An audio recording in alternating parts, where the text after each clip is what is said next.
ধ্যাত বাল, তুই এমন শুরু করেছিস কেন?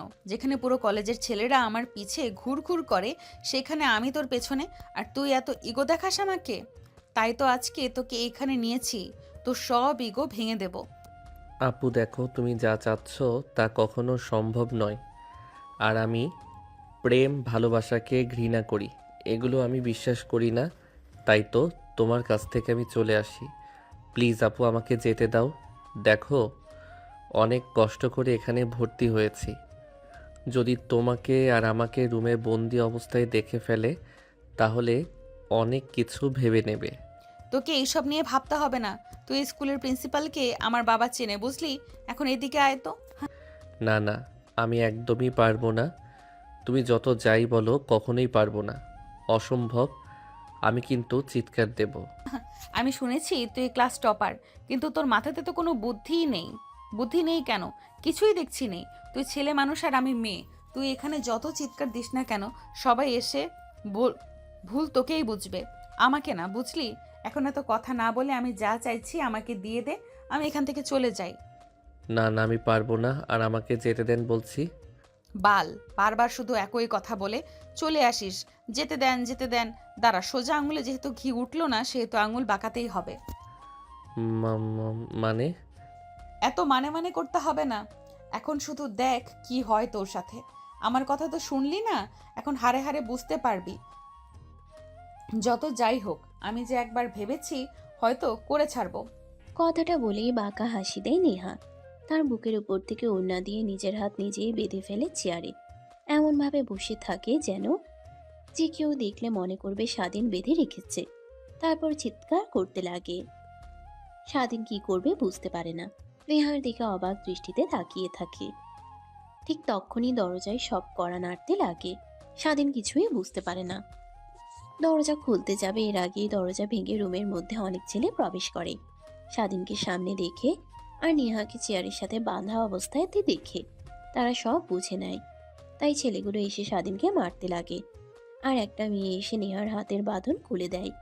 দৌড়ে গিয়ে ছেলেগুলোর হাত থেকে স্বাধীনকে বাঁচিয়ে উঠে দাঁড় করিয়ে থাপ্পড় মারতে লাগে। কুত্তার বাচ্চা, তোর বাড়িতে মা বোন নেই যে আমার সাথে এমন করতে নিয়েছিলি? তোদের মতো ছোট লোকদের জন্যই এই কলেজ না। তুই এই কলেজ থেকে বের হয়ে যা। আপু কি বলছো তুমি? এই ছেলেটা তোমার সাথে এত কিছু করতে চেয়েছিল, আর তুমি কি না একে এভাবে ছেড়ে দেবে? মারতে মারতে মেরে ফেলতে ইচ্ছা করছে ওকে। তখন পাশ থেকে প্রিন্সিপাল স্যার নেহার কাছে এগিয়ে এসে বলতে লাগে। মারে, তুই ঠিক আছিস? আরে জানোয়ারের বাচ্চাটার এত বড় সাহস, সবার সামনে এমন ভাব নিয়ে চলাফেরা করে যেন কেউ দেখে বলতেই পারবে না এর মধ্যে এত সমস্যা আছে। দাঁড়া, তোকে দেখাচ্ছি মজা।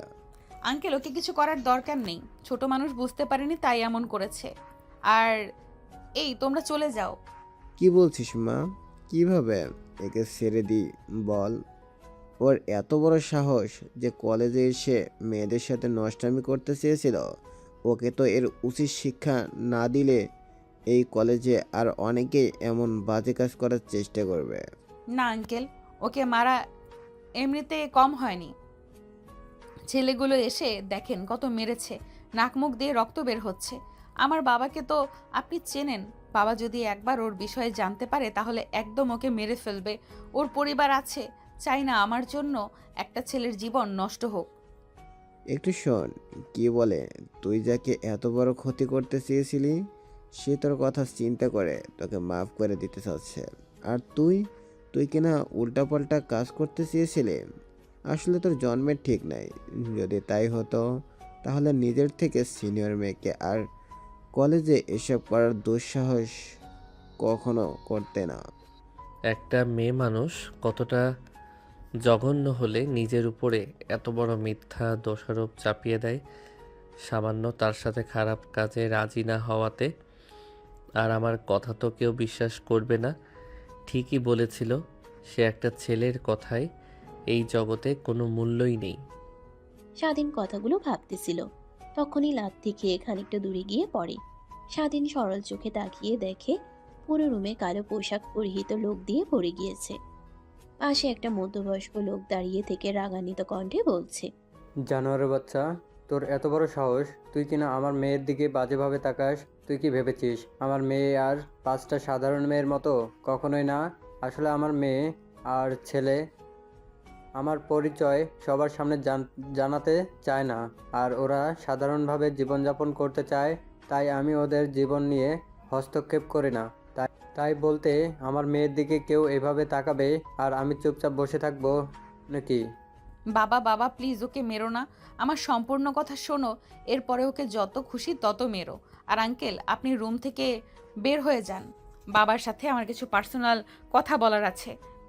নেহার কথা শুনে প্রিন্সিপাল স্যার রুম থেকে বের হয়ে যায়।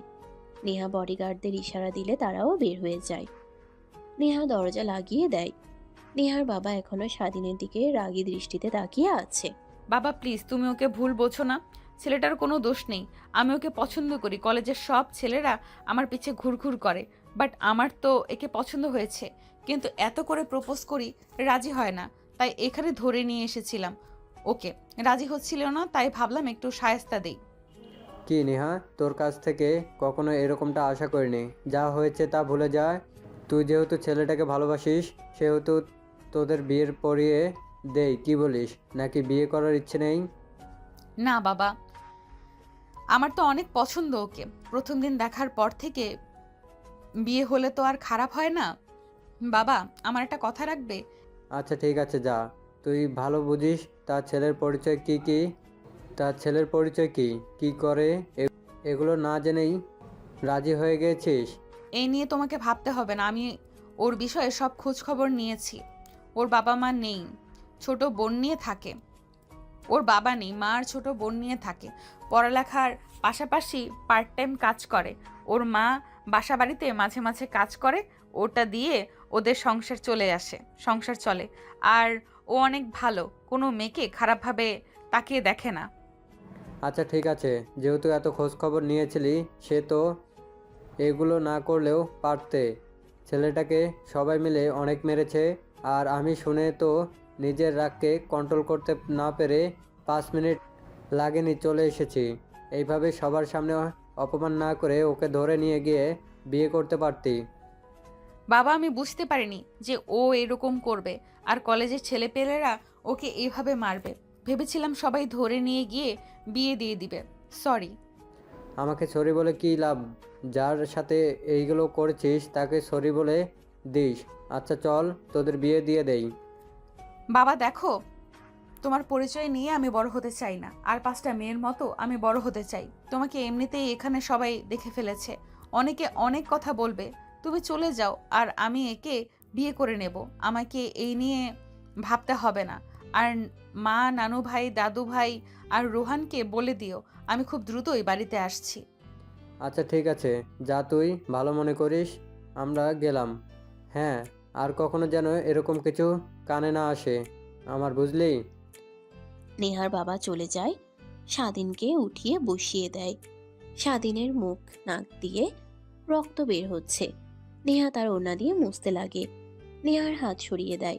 নেহা জোর করতে লাগে আর জোরে জোরে রক্ত মুছে দিতে লাগে। স্বাধীন বারবার বলে আহ আহ, চিৎকার দিয়ে ওঠে।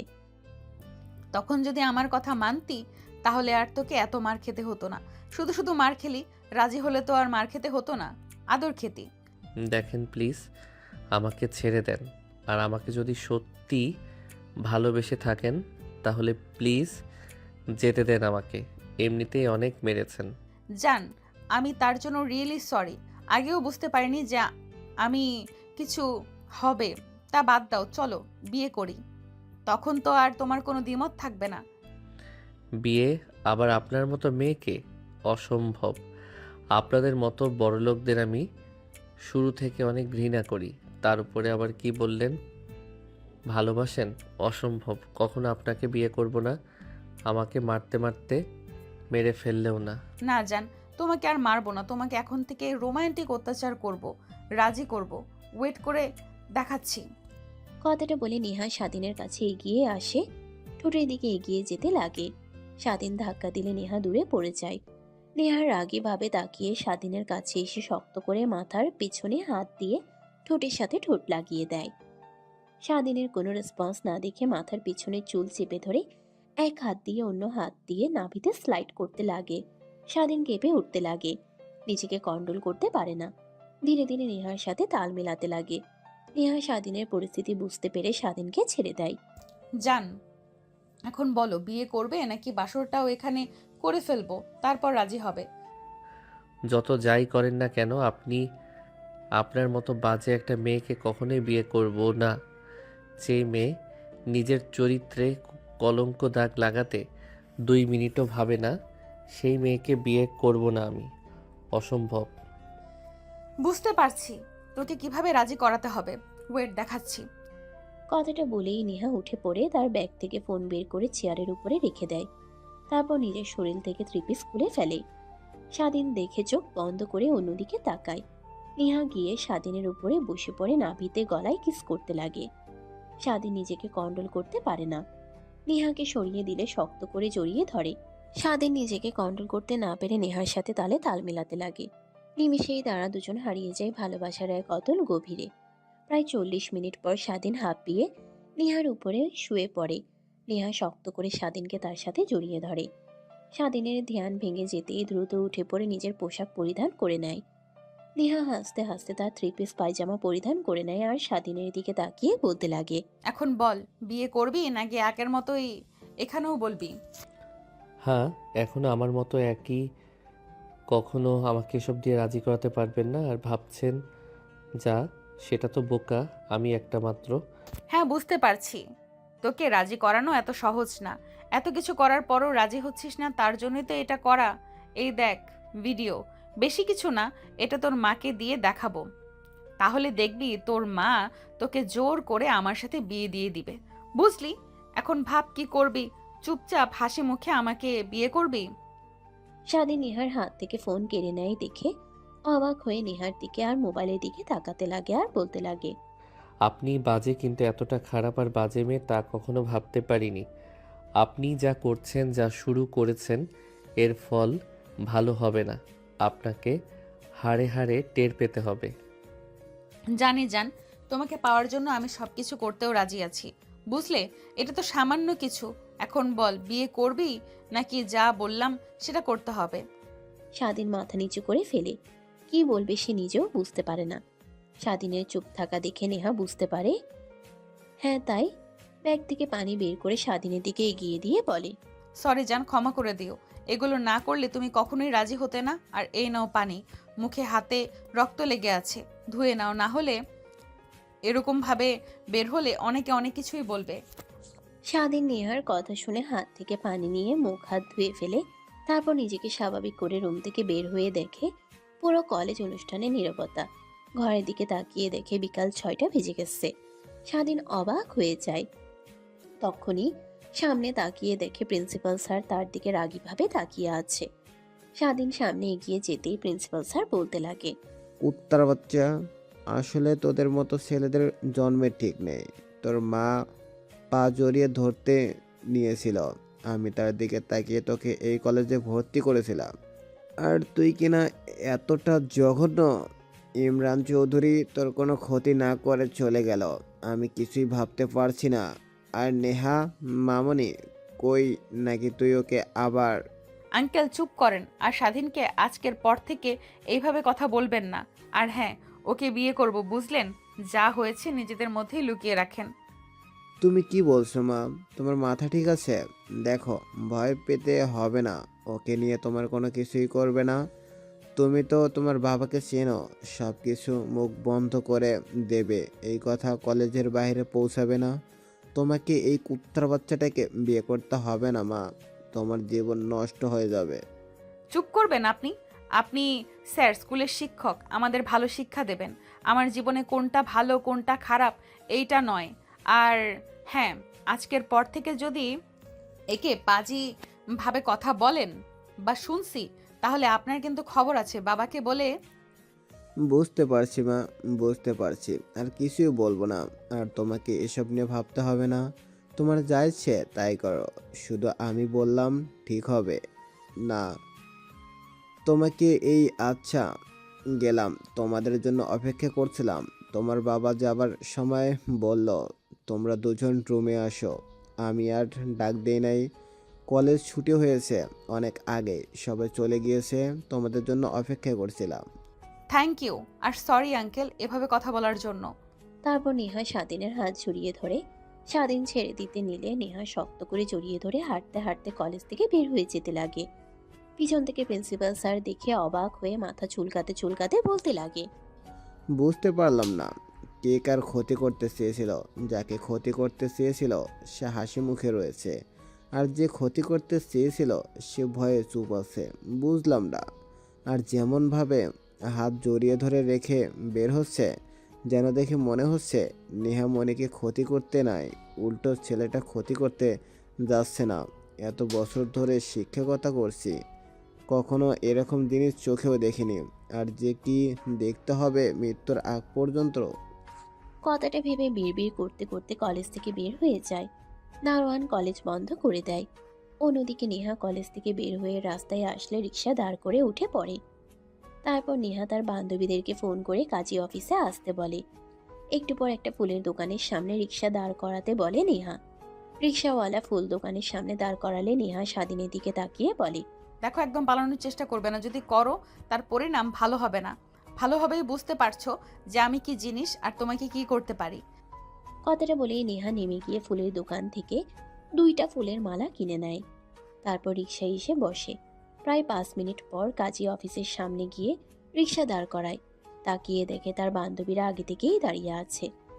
নেহা নেমে রিক্সাওয়ালাকে তার ভাড়া দিয়ে নেহা তার বান্ধবীদের কাছে চলে যায়।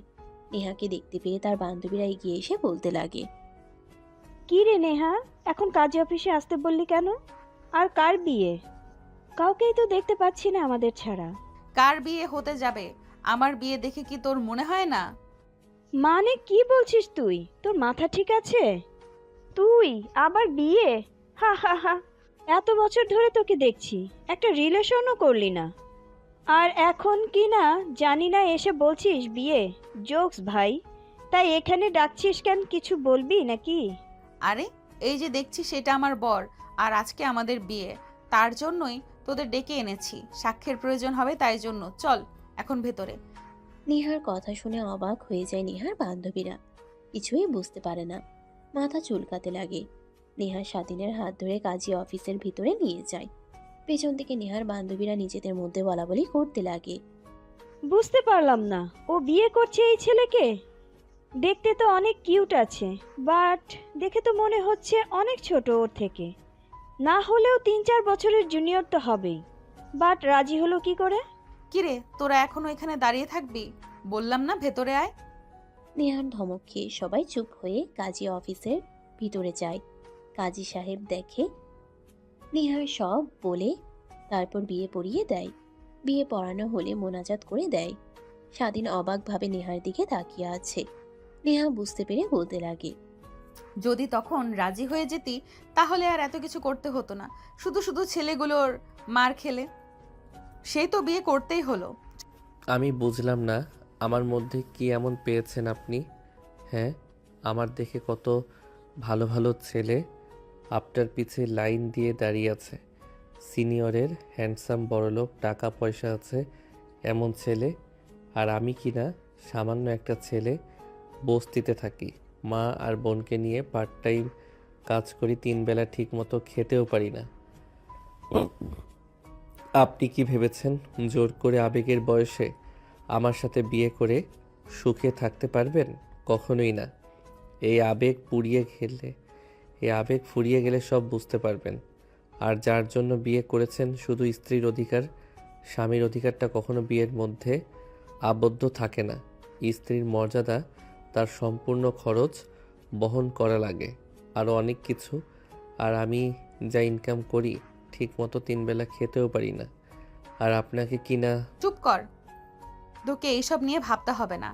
আমি কি তোমার কাছে থেকে কিছু চেয়েছি? হ্যাঁ, তারপরেও বস্তিতে থাকি, আর আপনাকে দেখলেই মনে হয় কোটিপতি বাবার একমাত্র মেয়ে। মানে কি বলো তুমি? নেহা কোটিপতি বাবার মেয়ে? আচ্ছা, গ্রাম থেকে এখানে এসে লেখাপড়া করার জন্য? হা হা হা। আসলে তুমি? কে বলছে আপনাদের? কি আর বলতে যাব, নেহাই বলেছে। আর ওর চলাফেরা, কথাবার্তা, পোশাক দেখলেই তো মনে হয়। চুপ করবি তোরা? নেহার কথা শুনে সবাই চুপ হয়ে যায়। তারপর কাজী অফিস থেকে বের হয়ে যায়। রিক্সা নিয়ে একটা রিক্সাতে নেহা আর স্বাধীন, অন্যটাতে তার বান্ধবীরা উঠে পড়ে। রেস্টুরেন্টে গিয়ে নেহা সবাইকে ট্রিট দেয়। সবাইকে স্বাধীন নাড়াচাড়া করতে লাগে। এটা দেখে পাশ থেকে নেহার বান্ধবী বলতে লাগে, জুনিয়র দুলাভাই, এত লজ্জা পেতে হবে না। মা দাদির মুখ থেকে শুনেছিলাম যে মেয়েরা বিয়ের পরে এমন লজ্জা পেতে থাকে, আর এখন তো দেখছি পুরোই উল্টো। জুনিয়র দুলাভাই লজ্জা পেয়ে খাবার খাচ্ছে না। ধ্যাৎ, তোরাও না চুপ করবি? ওকে এত কথা বলছিস কেন? আর তুমি খাও, খেতে না পারলে প্যাক করে নাও, প্যাক করে দেই। স্বাধীন কিছুই বলে না, চুপচাপ প্লেটে হাত নাড়াতে লাগে। নেহার রাগ উঠে যায়। তারপর সবাই খাওয়া দাওয়া করলে উঠে পড়ে। নেহা কাউন্টারে গিয়ে বিল দিয়ে 3 প্যাকেট বিরিয়ানি প্যাক করে নেয়। তারপর বের হয়। তারপর নেহা স্বাধীনের হাতে প্যাকেটগুলো দিয়ে দেয়। আচ্ছা যান, যাও, এখন রাত অনেক হয়েছে। আন্টি চিন্তা করবে। আর হ্যাঁ, একদম পালানোর চেষ্টা করো না, তাহলে তোমার কিছু করব তা তুমি নিজেও জানো না, বুঝলে? আজকে ছুটি দিতাম না, বাসর করতাম, বাট বিয়ের আগে তো শুরু করেছি। কথাটা বলে নেহা হাসতে লাগে। স্বাধীনের রাগ হতে লাগে, কিন্তু কিছুই বলে না। তারপর নেহা স্বাধীনকে আরো কিছু কথা বলে চলে যায়। স্বাধীন ফুটপাত দিয়ে হাঁটতে লাগে আর ভাবতে লাগে, একটা মেয়ে কিভাবে এত বড় ক্ষতি করতে পারে? আর মা যদি একবার জানতে পারে তাহলে আমাকে কি যা করবে আল্লাহই জানে। কি করি। আর যে মেয়ে, এর হাত থেকে বাঁচাতে অসম্ভব। কিছুই বুঝতে পারছি না, মাথা ব্যথা করছে। বাড়িতে যাই, তারপর ভাবা যাবে। আর মা তো দেখলেই সব বুঝতে পারবে। বাকি কি যে বলবো। কথাটা ভাবতে ভাবতে ফুটপাত দিয়ে স্বাধীন তার বাড়ির উদ্দেশ্যে যেতে লাগে। প্রায় 10 মিনিট পর বাড়িতে চলে যায়। দেখ, আজকে কিন্তু আমার আপু আসবে। আপু কিন্তু অনেক দেমাগি, বাট তার একটা কিউট মেয়ে আছে, অনেক ভালোবাসে আমাকে, অনেক মিষ্টি। আর আপুর কাছ থেকে দূরে দূরে থাকবে, বুঝলি? বাট কেন? আর তোর আপু মানে? আমি তো তোদের এই বাসাতে প্রায় 2 বছর হলো আছি, কখনোই তো তোর আপুকে দেখিনি বা শুনিও নি। আঙ্কেল বলেছিল একবার, অতটা লক্ষ্য করিনি। হ্যাঁ, আপুর সাথে আমাদের সম্পর্কটা তেমন ভালো না। আমার আপু জোর করে একটা ছেলেকে বিয়ে করে, পরে ছেলেটা কোথায় যেন হারিয়ে যায়। বাট আপু প্রেগনেন্ট হয়ে যায়। চারপাশে এই খবর ছড়িয়ে গেলে বাবাকে অনেক অনেক কথা বলতে লাগে। বাবা রেগে আপুকে অনেক কথা শুনিয়ে দেয়। তারপর থেকে আপু এই বাড়িতে আসে না। বাবা অনেক জোরাজুরি করে ক্ষমা চেয়েছে, তাই আসছে আজ। এর জন্যই এত কিছু সাজানো। বাট একটা কথা শোন, আজকে আপুর জন্মদিনও কাউকে বলিস না। সবাইকে ইনভাইট করেছে, ওরা আসলে ছাদে সব কিছু অ্যারেঞ্জ করবো। আচ্ছা ঠিক আছে। 5 বছর পর স্বাধীনের বন্ধু রুম থেকে বের হয়ে যায়। স্বাধীন পুনরায় পড়ায় মনোযোগ দেয়। পড়তে পড়তে অনেকটা সময় পার হয়ে যায়। হঠাৎ নিচ থেকে অনেক চেঁচামেচির শব্দ শুনতে পায় স্বাধীন। টেবিল থেকে উঠে ফ্রেশ হয়ে রুম থেকে বের হয়ে নিচে তাকিয়ে দেখে অবাক হয়ে যায়। হাত পা কাঁপতে লাগে। স্বাধীন রুমে গিয়ে দরজা লাগিয়ে দিয়ে খাটের উপরে বসে থেকে ভাবতে লাগে, আল্লাহ যার জন্য এত দূরে আসা, নিজেকে আবার পরিবর্তন করে তোলা, আর এত বছর পর কিনা তার সাথে দেখা। তার মানে যে রোহান বলল ওইটা ওর বোন, আর মেয়েটা যেটা ওইটা আমার মেয়ে না। না, কি ভাবছি, তেমন কিছুই হয় নাই। একেবারে কি আর বেবি আসে নাকি? না, ভুল ভাবছি। অন্য কোনো ছেলে হবে। তার মতো মেয়ে কি আর এক ছেলেতে আটকে থাকতে পারে? কখনো আটকে থাকতে পারে না। এই সবই শুয়ে থেকে ভাবতে লাগে। অনেকটা সময় পার হয়ে গেলে হঠাৎ দরজায় কড়া নাড়ার শব্দ হয়। স্বাধীনের ধ্যান ভেঙে যায়। উঠে দরজা খুলে দিয়ে দেখে তার বন্ধু দাঁড়িয়ে আছে। স্বাধীনকে এভাবে দেখতে পেয়ে তার বন্ধু বলতে লাগে, কিরে, তোকে না বললাম আমি যে ছাদে একটু পর যাবি? সবাই মিলে আপুর বার্থডের জন্য সব কিছু সাজাবো, আর তুই এখনও রুমে বসে আছিস? বাইরে এত কিছু হয়ে গেল, তোর কানে যায়নি? নিচে গেলেও তো পারতি। না, মানে অনেক মাথা ব্যথা করছিল, তাই রুমে শুয়েছিলাম। তুই যা, আমি আসছি। না বললে হবে না। জানি চলে গেলেও তুই আবার শুয়ে পড়বি। চল আমার সাথে, আর এতদিন পর একটু এনজয় করব। বাবা মা সবাই পারমিশন দিয়েছে, তো ভয় পেতে হবে না, আমি তো আছি তো। কথাটা বলে স্বাধীনের বন্ধু স্বাধীনের হাত ধরে ছাদে নিয়ে যেতে লাগে। নিচের দিকে তাকিয়ে দেখে নেহা বর্ষা রুমে বসে তার মা আর বাবার সাথে কথা বলছে। পাশেই একটা কিউট পরীর মতো মেয়ে খেলা করছে। স্বাধীনের কেন জানি মেয়েটার দিকে তাকিয়ে নিজের অজান্তেই বুকের মধ্যে চিনচিন করে ব্যথা করে ওঠে। হঠাৎ নেহা উপরের দিকে তাকাতে যাবে, মাথা নিচু করে সিঁড়ি দিয়ে উপরে চলে যায়। ছাদে গিয়ে দেখে আগে থেকেই অনেকে আছে। স্বাধীনকে দেখতে পেয়ে স্বাধীনের বন্ধু চাচাতো বোন এসে বলতে লাগে, অবশেষে তাহলে আসলেন। আমরাও ভাবছিলাম আসবেন না হয়তোবা। তা এত লাজুক কেন আপনি? আসার পর থেকে দেখছি রুম থেকে বেরি হন না। এভাবে চললে হবে? প্রেম টেম করতে হবে না? বিয়ে শাদী করতে হবে না নাকি? কথাটা বলেই নেহার চাচাতো বোনেরা নিজেদের মধ্যে হাসি করতে লাগে। স্বাধীন মাথা নিচু করে ফেলে, এটা দেখে পাশ থেকে স্বাধীনের বন্ধু বলতে লাগে, দেখ তোরা, আর ওর কিছু লাগবে না তো, এমনি মেয়েদের থেকে দূরে দূরে থাক। আর ঘর থেকে তেমন একটা বেরি হয় না, সারাক্ষণ পড়ালেখা নিয়ে ব্যস্ত থাকে। তাই তো বাবা আমার থেকে ওকে বেশি ভালোবাসে, নিজের ছেলের মতো। তুই চল তো, এরা ভালো না, এদের কাছ থেকে দূরে থাকবি। চলো ওইদিকে কাজ করবি আমার সাথে। আরে ভাই, রেখে যাও ওকে। ভালোই তো মজা করছিলাম, নিয়ে যাস না। কথাটা বলে আরো বেশি করে হাসাহাসি করতে লাগে। স্বাধীন আর তার বন্ধু এক মুহূর্তও না দাঁড়িয়ে সোজা চলে আসে। তারপর স্বাধীন তার বন্ধুদের সঙ্গে মিলে কাজ করতে লাগে। অনেকটা সময় পর পুরো বাসার শার্টরা আলোকিত হয়ে যায়। চারপাশটা বেলুন দিয়ে সাজিয়ে রাখে। মাঝখানে টেবিলের উপর কেক এনে রেখে দেয়, বড় বড় করে নাম লেখা নেহা। স্বাধীনের কেন জানি কেকের দিকে তাকিয়ে বুক মুচড়ে ওঠে। এসব আর ভালো না লাগায় ছাদের এক পাশে গিয়ে চেয়ারে বসে থেকে ভাবতে লাগে, আল্লাহই জানে কেন যেন আমার জীবনে ভালো দিন খুব একটা বেশি দিন থাকে না। বেশ তো চলছিল, লেখাপড়া করার খরচ বহন করতে হতো না, সব নেহাপুর বাবা দিত। এখন তার উনি এসেছেন, দেখলে তো রেগে যাবেন। এখানে কখনোই থাকতে পারবো না। কি করব? আর 2টা মাস পর এক্সাম, এখন তো আর কিছু করতে পারবো না। কথাগুলো ভাবছিল, হঠাৎ পিছন থেকে কে যেন কাঁধে হাত রাখে। স্বাধীন চমকে পিছনের দিকে তাকিয়ে দেখে তার বন্ধু। স্বাধীনের চমকে ওঠা দেখে হাসি দিয়ে বলতে লাগে, আরে হাদারাম, ভয় পেতে হবে না, সবাই কত এনজয় করেছে, গানের তালে তালে নাচানাচি করছে, আর তুই কিনা এখানে এসে মন খারাপ করে বসে আছিস। দেখ, মন খারাপ করিস না, যা হবার তা তো হয়েই গেছে। এগুলো নিয়ে ভাবলে তোমার জীবন পাল্টে যাবে না, নতুন করে বাঁচতে হয়, একটা জীবন উপভোগ করতে হয়। আর হ্যাঁ, আল্লাহ যা করে আমাদের ভালোর জন্যই করে, সব কিছু মাথা পেতে নিতে হয়। চিরকাল এই পৃথিবীতে কেউ থাকে না, তুইও থাকবি না, একদিন মারা যাবি, আমিও থাকবো না, মারা যাব। স্বাধীন তার বন্ধুর কথা শুনে আচমকাই চোখ দিয়ে পানি নির্গত হয়। স্বাধীন বসে থেকে উঠে তার বন্ধুর গলা জড়িয়ে ধরে বলতে লাগে, জানি না জীবনে কি ভালো একটা কাজ করেছিলাম যে তোর মতো বন্ধু পেয়েছিলাম। জানি না আমাদের বন্ধুত্ব তা ঠিক কতদিন টিকে থাকবে, কিন্তু ভাই বিশ্বাস করো একটা কথা, সব কিছুর পিছনে আমার কোনো হাত ছিল না, আর তখন এত কিছু বুঝতেও পারিনি।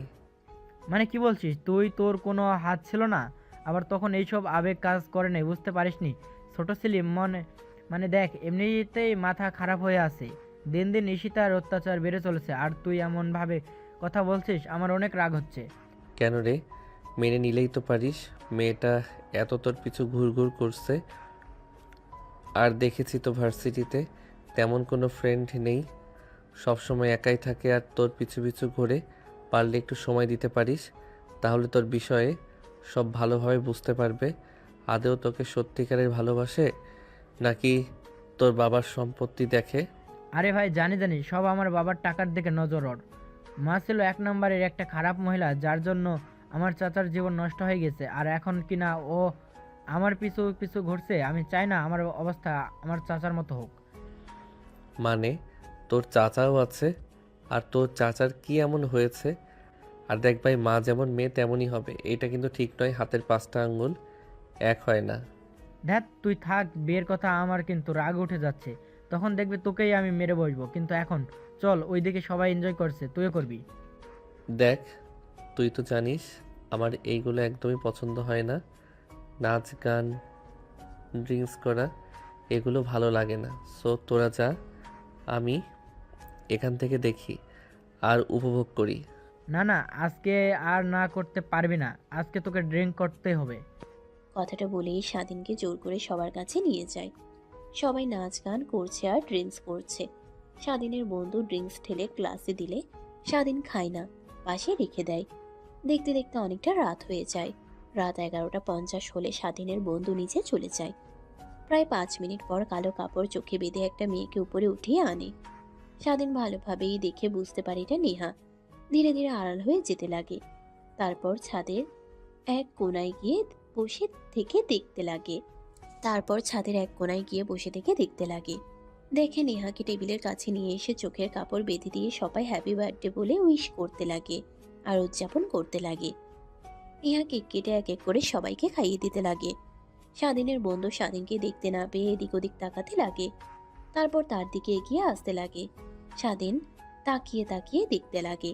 স্বাধীনের কাছে এসে একটা থাপ্পড় মেরে বলতে লাগে, শালা তুই এমন কেন রে? এত বছর ধরে আমাদের সাথে আসিস, আমরা কত পার্টি করি, এনজয় করি, আর তুই আমাদের দেখেও তো শিখতে পারিস, সবসময় চুপচাপ করে বসে থাকিস।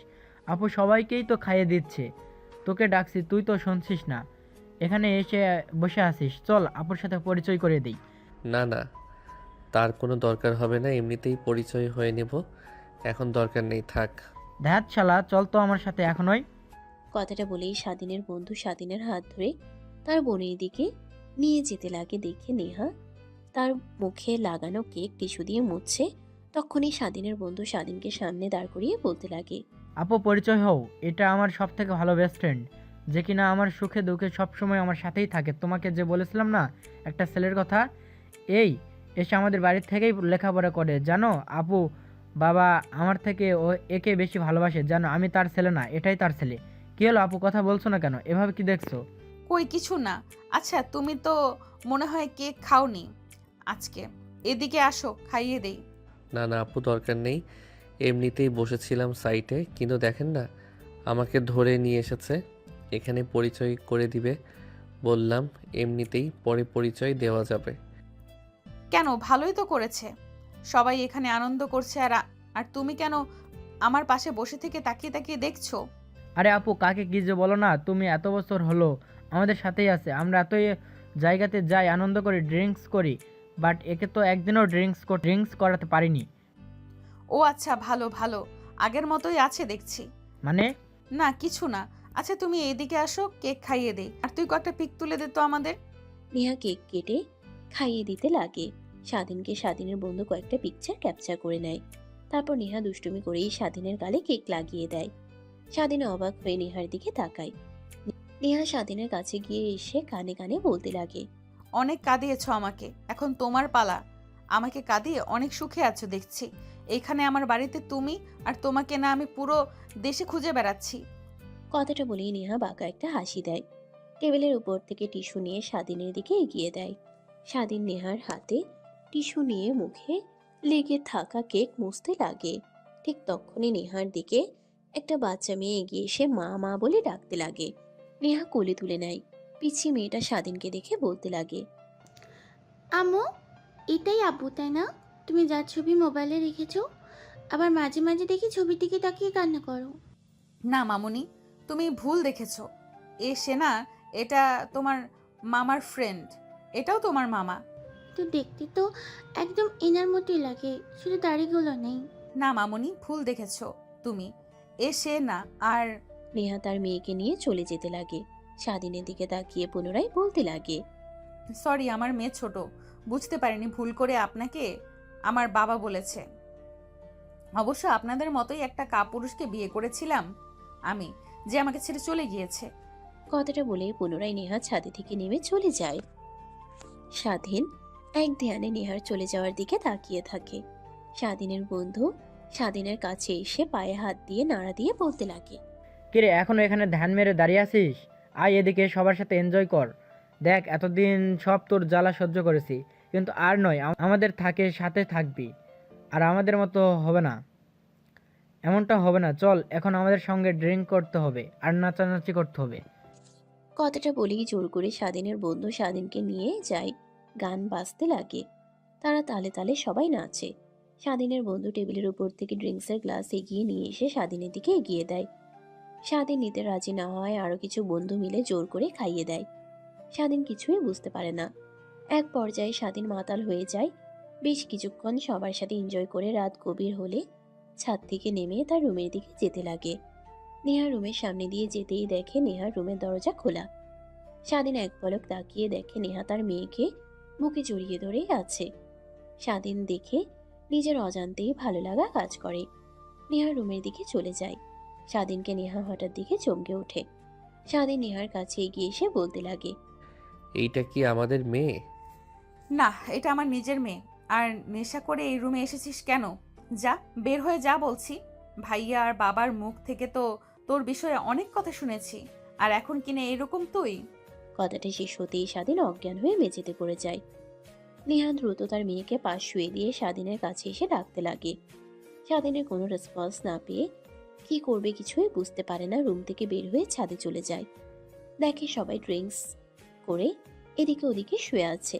নেহা কি করবে কিছুই বুঝতে পারে না। রুমে এসে স্বাধীনের এই অবস্থা দেখে অনেক ভয় হতে লাগে। কোনো মতে উঠে খাটে শুয়ে দেয়। পায়ে থেকে জুতা আর শার্ট খুলে দিয়ে ছুঁয়ে দিয়ে নেহা গিয়ে সোফায় বসে থেকে স্বাধীনের মুখের দিকে তাকিয়ে থেকে ভাবতে লাগে। আগের থেকে কত কিউট হয়েছে, আল্লাহ জানে। আমার জামাইয়ের দিকে তাকিয়ে কত মেয়ে বাজে বাজে কথা বলে। না নেহা, তোকে আর একে নিয়ে কিছু ভাবতে হবে না। নিজের মতো করে সবকিছু গুলিয়ে নিয়েছিস, সবকিছু গুছিয়ে নিয়েছিস। অযথা আবার এর মিথ্যা মায়ায় পড়া যাবে না। দেখা যাবে আবার তোকে ছুঁড়ে মেরে চলে যাবে, কষ্ট পেতে হবে। এর থেকে তুই তোর মেয়েকে নিয়ে সুখেই আছিস। আচ্ছা, ও যদি ওর মেয়ের অধিকার চায় তখন কি করব? না না, ওকে বুঝতে দেব না যে এটা ওর মেয়ে। কথাটা ভাবতে ভাবতে নেহা সোফায় স্বাধীনের দিকে তাকিয়ে ঘুমিয়ে পড়ে। পরের দিন সকালবেলা নেহার ঘুম ভেঙে যায়। মিটমিট করে তাকিয়ে দেখে স্বাধীন তার মেয়ের সাথে খেলা করছে। নেহার দিকে রাগ হতে লাগে। দূরে গিয়ে স্বাধীনের বুকের উপর থেকে তার মেয়েকে তুলে নেয়। আপনি এখানে? আমি না, আগে তুই ভালো করে তাকিয়ে দেখ, এটা কার রুম। নেহার কথা শুনে স্বাধীন রুমের চারপাশে চোখ বুলিয়ে দেখে বলতে লাগে, সরি বুঝতে পারি নাই। আসলে সব বন্ধুরা মিলে জোর করে ডিলিট করে দিয়েছিল, তাই বুঝতে না পেরে এই রুমে চলে এসেছিলাম। সরি আপু, ক্ষমা করে দিবেন। সরি বলতে হবে না, এখন রুম থেকে চলে যা। ভালোই অভিনয় করতে পারিস, যেন এর আগে কখনো ড্রিঙ্ক করিসনি। আর হ্যাঁ, একটা কথা, আমার আর আমার মেয়ের কাছ থেকে দূরে দূরে থাকবি। আমার আর তোর সাথে আগে যা হয়েছে তা যেন এই বাড়ির কেউ জানতে না পারে। যদি জানতে পারে তাহলে তোকে যে কি করব তা আমি নিজেও জানি না। বেঁচে গিয়েছিস যে বাবা তোকে চিনতে পারেনি। ওই দিন রুমে অন্ধকার ছিল, তাই ভালোভাবে দেখতে পাইনি। যদি দেখতে পেতো তাহলে তুই আর এই পৃথিবীতে বেঁচে থাকতি না। তা সেই সব কথা যা বলেছি মাথায় যেন থাকে। আমাদের বিষয়ে কেউ জানতে না পারে। আর আমার মেয়ের কাছ থেকে দূরে দূরে থাকবি। স্বাধীন কিছু না বলে খাট থেকে উঠে পড়ে রুম থেকে বের হয়ে চলে যায়। খানিকটা দূরে গিয়ে তার শার্ট আর জুতা রেখে গেছে নেওয়ার জন্য রুমে ফিরে এসে দেখে নেহা তার মেয়েকে ধরে কান্না করছে আর বলছে, কি করবো রে মা, তোর বাবাকে এইভাবে দেখবো কখনো ভাবিনি, ভাবতেও পারিনি। ভেবেছিলাম তোর বাবাকে হারিয়েছি আর কখনো খুঁজে পাবো না। কে জানতো আমার বাড়িতেই বসে আছে। আর ওকে কি দোষ দেব? ওই ছোট বয়সে ওর জায়গায় যে কোনো ছেলে থাকলে একই কাজ করতো। আমারই ভুল হয়েছিল। নেহার কথা শুনে স্বাধীন অবাক হয়ে যায়। পিছন থেকে কাশি দিলে নেহার চোখ মুছে পিছনে তাকিয়ে স্বাধীনকে দেখে রেখে বলতে লাগে, আবার কি? হ্যাঁ, আর তুই মেজাজটাও শিখতে পারিসনি যে অন্য কারোর রুমে আসলে পারমিশন নিতে হয়, বিশেষ করে মেয়েদের। তোকে আর কি বলবো, খ্যাত তো সারা জীবন খ্যাতই থাকে। ওদের যতই ভালো পোশাক পরিধান করুক না কেন, বদ অভ্যাস তো কখনোই যাবে না। নেহার কথা শুনে স্বাধীনের অনেক খারাপ লাগে। মাথা নিচু করে বলতে লাগে, সরি আপু, মানে আমার শার্ট আর জুতা এইখানে কোথায় একটা আছে, তাই নেবার জন্য এসেছি।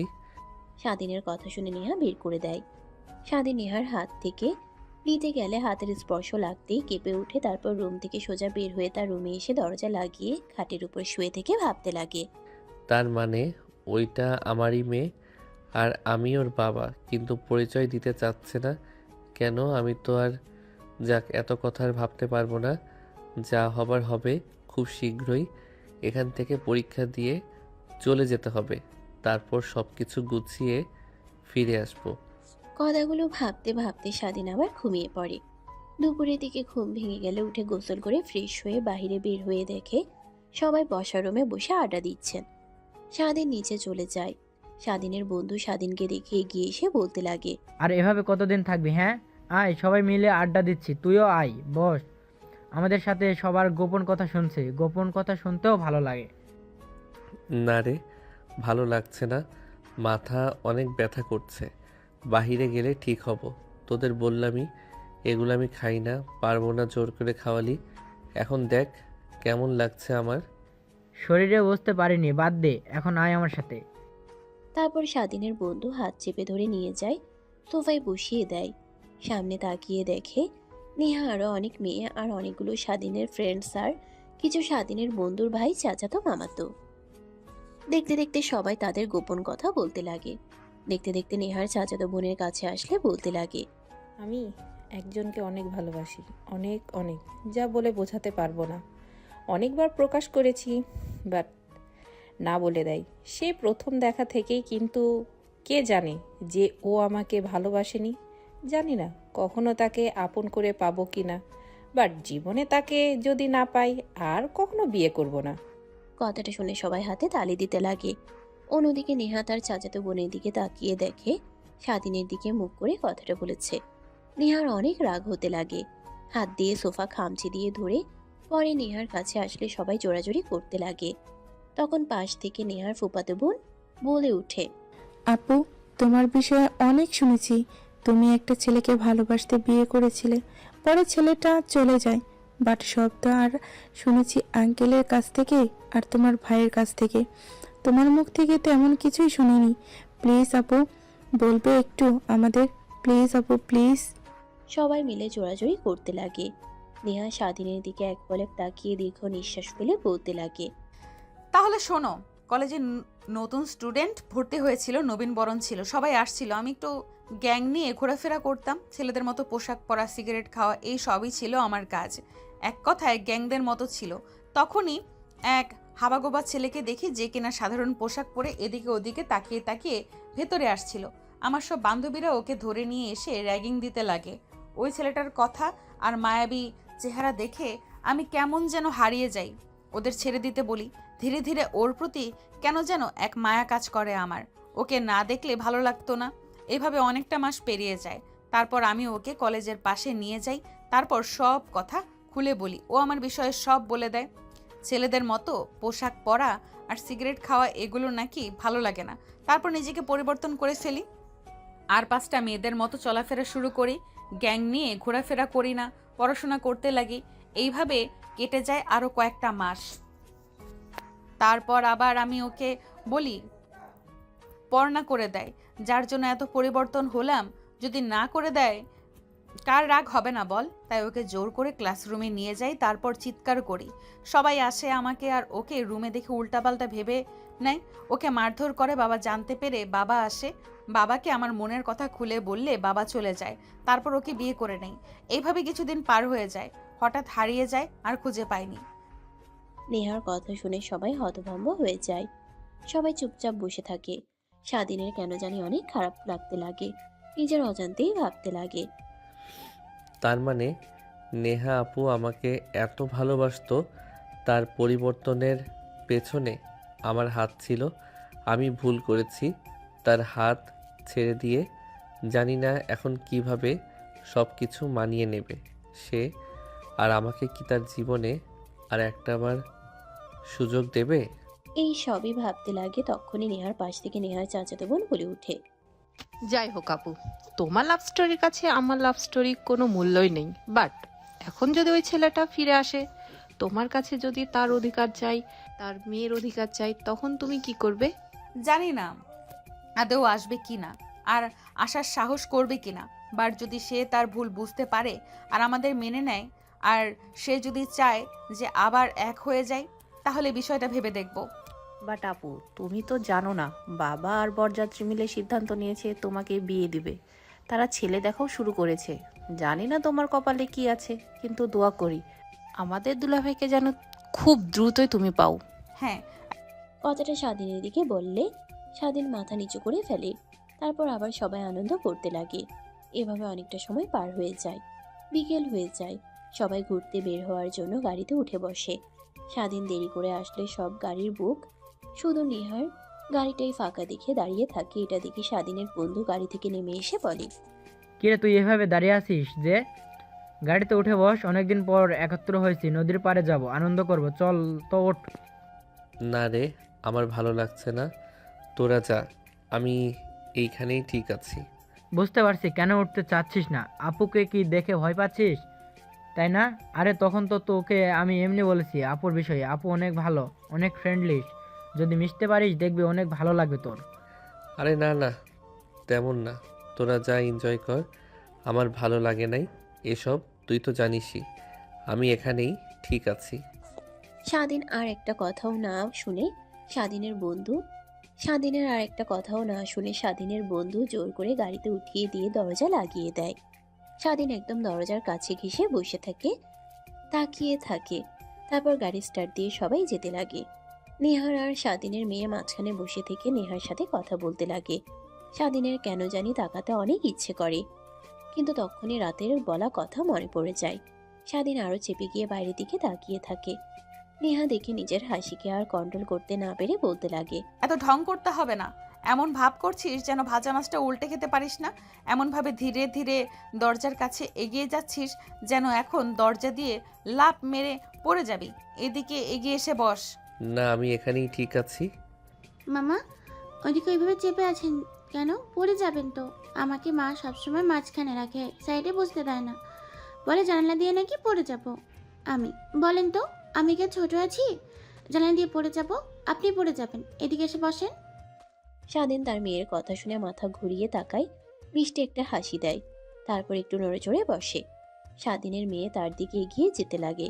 স্বাধীন হাত দিয়ে ধরতে যাবে, অমনি নেহা তার মেয়েকে ধরে কোলে তুলে নিয়ে বলতে লাগে, সাইমা, তোমাকে কতবার বলেছি যে তুমি অচেনা কারোর সাথে কারো কাছে যাবে না। সরি মামা, বাট ওনাকে তো আমি চিনি, মামার ফ্রেন্ড, আমারও মামা হয়, অচেনা নয়। যাই হোক, তারপরও তুমি যাবে না, ঠিক আছে? নেহা চুমুক খেয়ে স্বাধীনের আর নেহার মেয়ে মুখ গোমরা করে বসে থাকে। কোনো কথা না বলে নেহা স্বাধীনের দিকে তাকিয়ে বলে, কেমন লাগে হ্যাঁ নিজের মেয়ের মুখ থেকে মামা ডাক শুনতে? অনেক ভালো লাগে, তাই না? কথাটা শুনে স্বাধীন নেহার দিকে ছলছল দৃষ্টিতে তাকায়। স্বাধীনের তাকানো দেখে নেহা বাঁকা একটা হাসি দেয়। স্বাধীন কিছু বলতে যাবে তখনই গাড়ি দাঁড় করায়। জানালা দিয়ে বাইরে তাকিয়ে দেখে নদীর পাড়ে চলে এসেছে। সবাই নেমে হাঁটতে লাগে, সেলফি উঠাতে লাগে, ঘোরাঘুরি করতে লাগে। ওইদিকে স্বাধীন গাড়ি থেকে নেমে গাছের সাইডে বসে থেকে বারবার শুধু নেহার বলা গাড়িতে কথাটা বারবার কানে বাজতে লাগে। তখনই পাশে একটা ফুল বিক্রেতা মেয়ে ডাকে স্বাধীনের ধ্যান ভেঙে যায়। ভাইয়া, আপনি এখানে বসে আছেন যে? সবাই তো দেখি অনেক এনজয় করছে। সবার সাথে এক গাড়িতে আসলেন, মন খারাপ? না, এমনিতে এখানে বসে আছি।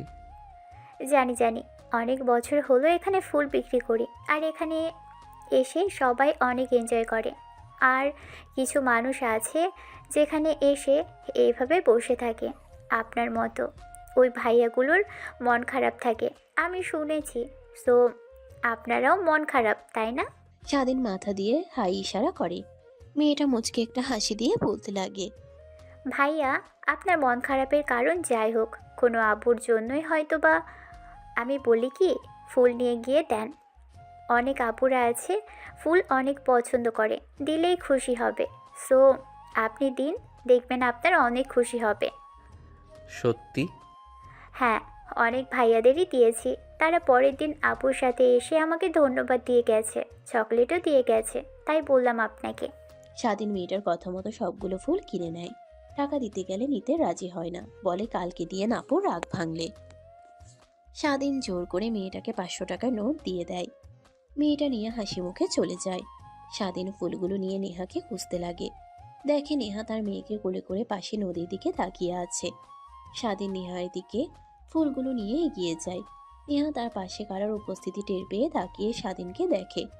অমনি স্বাধীন ফুলগুলো নেহার দিকে এগিয়ে দেয়। নেহা চোখের ইশারা দিতেই স্বাধীন বলতে লাগে, না মানে এমনিতেই ভাবলাম, আপনি আসার পরে তো আর সবাই অনেক ফুল দিয়েছে, অনেক গিফট দিয়েছে। আমি তো আর টাকা উপার্জন করি না, আঙ্কেল দেয়, ওই টাকা দিয়ে পড়াশোনা করি। হাত খরচ ওটাও আঙ্কেল দেয়। তাই ভাবলাম এই ফুলগুলো আপনাকে দেই, খুশি হবেন। যেদিন তুমি নিজের টাকা দিয়ে ফুল কিনে দিতে পারবি ওই দিন দিস। আসছে আমার বাবার টাকা দিয়ে ফুল কিনে আবার আমাকে দিতে। যাই হোক, দেব। আর 2 মাস পর পরীক্ষা শেষ হলেই চাকরি করব, তখন দেব। এখন এটা রেখে দিন। স্বাধীন জোরাজুরি করতে লাগে নেহার, রাগ হতে লাগে। ফুল হাতে নিয়ে মাটিতে ফেলে দিয়ে ঠাস ঠাস করে থাপ্পড় লাগিয়ে দেয়। সবাই নেহা আর স্বাধীনের দিকে তাকায়। তোকে কতবার বলবো যে আমি নেব না, তারপরেও জোর করে চলেছিস। আসলে তোর মতো ছোট লোকরা এমনই হয়, যখন যা চায় তখন তা দেয় না, আর যখন যা চায় না তখন তা নিয়ে জোরাজুরি করে। স্বাধীন হাত দিয়ে দুই গাল চেপে ধরে সেখানেই বসে পড়ে। নেহা রেগে সেখান থেকে চলে যায়। স্বাধীনের বন্ধু দৌড়ে এগিয়ে এসে স্বাধীনের পাশে বসে বলতে লাগে। বুঝলাম না আপু, তোর উপরে হঠাৎ রেগে গেল কেন? আপু তো এমন না, কি করেছিস? স্বাধীন কিছুই বলে না, ফুলের দিকে এক দৃষ্টিতে তাকিয়ে আছে। এটা দেখে স্বাধীনের বন্ধু বলতে লাগে। ও আচ্ছা, বুঝতে পারছি, আপুকে ফুল দিয়েছিস, তাই তো আপু তোর উপর রেগে গিয়েছে। বাট আপু তো গোলাপ ফুল অনেক পছন্দ করে, রাগার তো কোনো কথা না। আচ্ছা চল, আপুকে জিজ্ঞেস করব। এখন ওঠ, সবাই গাড়িতে উঠে গেছে, যেতে হবে, সন্ধ্যা হয়ে গেছে। স্বাধীন তার বন্ধুর কথা মতো উঠে দাঁড়ায়। তারপর নেহার গাড়িতে স্বাধীনকে উঠিয়ে দিয়ে তার বন্ধু তার গাড়িতে চলে যায়। স্বাধীন চুপ করে দরজার পাশে বসে থেকে বাইরে তাকিয়ে থাকে। নেহা স্বাধীনের দিকে তাকিয়ে কেন যেন অনেক খারাপ লাগা কাজ করে। দেখতে দেখতে বাড়িতে চলে আসে। স্বাধীন গাড়ি থেকে নেমে চুপচাপ তার রুমে চলে যায়। এভাবে কেটে যায় 4 মাস। 4 মাস পর আপু আমি পরীক্ষাতে A+ পেয়েছি, আর স্বাধীন গোল্ডেন A+ পেয়েছে। যাক আলহামদুলিল্লাহ, অনেক ভালো করেছিস। হাই মিষ্টি খা। আর স্বাধীন কোথায়? ওকে এই কয়েকটা মাস যেন দেখাই যাচ্ছে না। আমি তো জানি না, বাবা পরীক্ষা শেষ হলো 2 মাস হলো, তাও ওর রুমে বসে থেকে কি যে করে, ডাকলেও আসে না, রাগ দেখাই। তা কি করবে, ওর মতো ছোট লোকের বাচ্চারা আর কি করবে? দেখ কোন মেয়ের জীবন নষ্ট করছে। মানে আপু কি বলছো তুমি সব স্বাধীনের বিষয়ে? যা সত্যি তাই বলছি, না হলে এখনো কোনো ছেলে এভাবে দিনের পর দিন রুমে বসে থাকতে পারে? দেখ কোন মেয়ের সাথে প্রেম করছে। না আপু অনেক ভালো, তুমি জানো না আমার ভার্সিটির কত মেয়ে ওর পিছু পিছু ঘোরে, বাট কোনো মেয়েকেই পাত্তা দেয় না। কেউ যদি ওকে প্রপোজ করে ওই মেয়েটাকে ভালোভাবে বুঝিয়ে সরিয়ে দেয়। আমি বলেছি অনেকবার রিলেশন কর, ভালো একটা মেয়ে দেখে, ও বারবার বলে না, আর কি যেন আমার কাছ থেকে লুকায়। তারপর থেকে আমিও আর কিছু জিজ্ঞেস করি না। ও আচ্ছা ভালো। আর রাখো তো তোদের কথা, যা ওকে ডেকে নিয়ে আয়, বল আমি ডাকছি। তারপর স্বাধীনের বন্ধু স্বাধীনের রুমে গিয়ে নক করতেই দরজা খুলে দেয়। তারপর স্বাধীনকে জোর করে নিচে নামিয়ে নিয়ে আসে। নেহার বাবা উঠে গিয়ে স্বাধীনকে মিষ্টি খাইয়ে দেয়। তারপর স্বাধীন গোল্ডেন A+ পেয়েছে কথাটা বলে স্বাধীনের অনেক ভালো লাগে। স্বাধীন মিষ্টি নিয়ে তার বন্ধুকে খাইয়ে দেয়। আর একটা মিষ্টি নিয়ে নেহার মেয়ে অর্থাৎ তাদের মেয়ের দিকে এগিয়ে দিতেই নেহা হাত থেকে ফেলে দেয়। আমার মেয়ে কোনো ছোট লোকের হাত থেকে মিষ্টি খায় না। কিরে মা নেহা, তোর কি হয়েছে? তোকে এমন চেঞ্জ দেখাচ্ছে আসার পর থেকে, কেমন যেন এক হয়ে গিয়েছিস। আমি এমনই, তোমরা হয়তো বা কখনো ভালোভাবে দেখোনি, তার জন্যই। আরে রাখো, ছোট লোকরা A+ পাক আর গোল্ডেন পাক, তা দিয়ে কি হবে ওদের? তুমি যে বলেছিলে তোমার বন্ধুর ছেলের সাথে আমার বিয়ে ঠিক করেছো, ওই কথা কতদূর গেলে? হ্যাঁ রে মা, তোকে তো বলতে ভুলে গিয়েছি, আগামীকাল তোর বিয়ে। যেহেতু তোর মেয়ে আছে আর এর আগে বিয়ে হয়েছে, ওদের সব বলেছি, তাই ওরা বলেছে যে ধুমধাম করে নয়, সাদামাটাভাবে ঘরোয়াভাবেই বিয়ে হবে। তাই বেশি দিন আর নেয়নি, আগামীকালকেই হবে। নেহার বিয়ের কথা শুনে স্বাধীনের বুকটা একদম ভেঙে চুরে যেতে লাগে। অনেক খারাপ লাগতে লাগে, কিন্তু হাসি মুখে নেহার দিকে তাকায়, রেগে তার দিকে তাকিয়ে থাকে। আর সেখানে এক মুহূর্তও না থেকে স্বাধীন তার রুমের দিকে চলে যেতে লাগে। পিছন থেকে নেহার বাবা ডাকে, বা স্বাধীন কোনো রেসপন্সই দেয় না। ছেলেটার সাথে এমন করা মোটেও তো ঠিক হয়নি নেহা। আসার পর থেকে দেখছি তুই যেন ছেলেটাকে সহ্য করতে পারছিস না। ওর হাত থেকে মিষ্টি থেকে খেলে কি এমন মহাভারত অশুদ্ধ হতো? বুঝলাম না বাবা, তুমি সামান্য একটা চাকর যার মা বাবার পরিচয় নেই, সে ছেলের জন্য তুমি আমাকে এত কথা বলছো? রাগ করিস না রে মা, ছেলেটা অনেক ভালো। তোর ভাই তো একদম খারাপ হয়ে যাচ্ছিল দিন দিন। আজে বাজে নেশা করা, মেয়েদের নিয়ে ঘোরাফেরা করা, বাজে বন্ধুদের সাথে ঘোরাফেরা করা। তাই তখনই স্বাধীনের সাথে পরিচয় হয়। এরপর থেকে স্বাধীনের সাথে চলতে চলতে দেখ একদম ভালো হয়ে গিয়েছে। যেখানে প্রত্যেকবার ফেল করতো এইবারে প্লাস পেয়েছে। তো ভাইয়ের এত পরিবর্তন এসেছে, ওর হাত আছে। সবাইকে ঠিকই পরিবর্তন করুক, শুধু নিজের জীবন আর জীবনসঙ্গী চাই না। কিছু বললি মা? না বাবা। কথাটা বলেই নেহা রেগে বসা রুম থেকে উঠে চলে যায়। নেহার বাবা নেহা চলে যাওয়া দেখে হাসতে লাগে।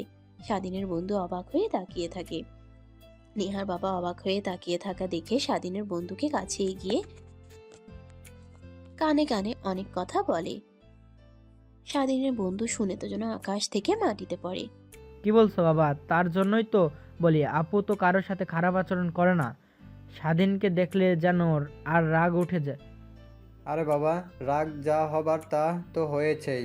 আর তোকে যা করতে বলেছি তুই করে নিস, আর তোর বন্ধুদের সবাইকে ইনভাইট করিস। কথাটা বলেই স্বাধীনের বন্ধু উঠে যায়। তারপর সব বন্ধুদের ফোন করে সবাই শুনে অবাক হয়ে যায়। কাউকে বলতে মানা করে। দেখতে দেখতে রাত পেরিয়ে যায়। পরের দিনটাও পেরিয়ে যায়। রাতের বেলা নেহা বউ সেজে রুমে বসে আছে। তখনই দরজা খোলার শব্দ হয়। দেখতে দেখতে রাত পেরিয়ে যায়। পরের দিনটাও পেরিয়ে যায়। রাতের বেলা নেহা বউ সেজে রুমে বসে আছে। তখনই দরজা খোলার শব্দ পায়।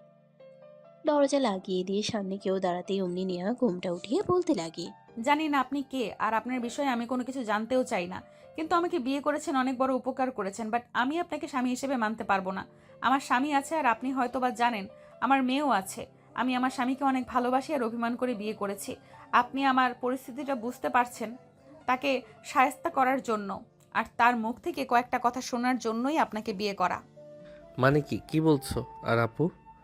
কণ্ঠ শুনে আর আপুর ডাকটা শুনে নেহা ঘুমটা উঠিয়ে তাকিয়ে দেখে সামনে স্বাধীন দাঁড়িয়ে আছে। খাট থেকে নেমে স্বাধীনের শেরওয়ানির কলার চেপে ধরে ঠাস ঠাস করে থাপ্পড় লাগিয়ে দিয়ে বলতে লাগে, জানোয়ারের বাচ্চা, তুই এই বাসর ঘরে কি করছিস? যা বলছি বের হ। আর তুই রুমে এসেছিস, তোকে পারমিশন দিয়েছে কে? আর পারমিশন দিতে হবে কেন? তোর মতো ছোট লোকের বাচ্চাদের পারমিশন লাগে নাকি? তখনই খট করে দরজা খোলার শব্দ হয়। নেহা স্বাধীনের কলার ছেড়ে দেয়। রুমের মধ্যে নেহার বাবা মা আর স্বাধীনের বন্ধু প্রবেশ করে। নেহা রেগে বলে, বাবা, তুমি এটা কি করলে? ওর মতো ছোট লোকের সঙ্গে তুমি আমার বিয়ে দিয়ে দিলে। কাজটা মোটেও ঠিক করলে না। কি কাজ ঠিক করিনি? হ্যাঁ, তুই একা একা বিয়ে করেছিলি, ওইটা ঠিক না। আর আমরা সবাই বিয়ে পড়িয়ে দিলে ওইটাই বেঠিক। মানে? আমি সব জানি। তুই যাকে বিয়ে করেছিলি ওইটাই স্বাধীন, আর তোদের মেয়ের বাবা স্বাধীন।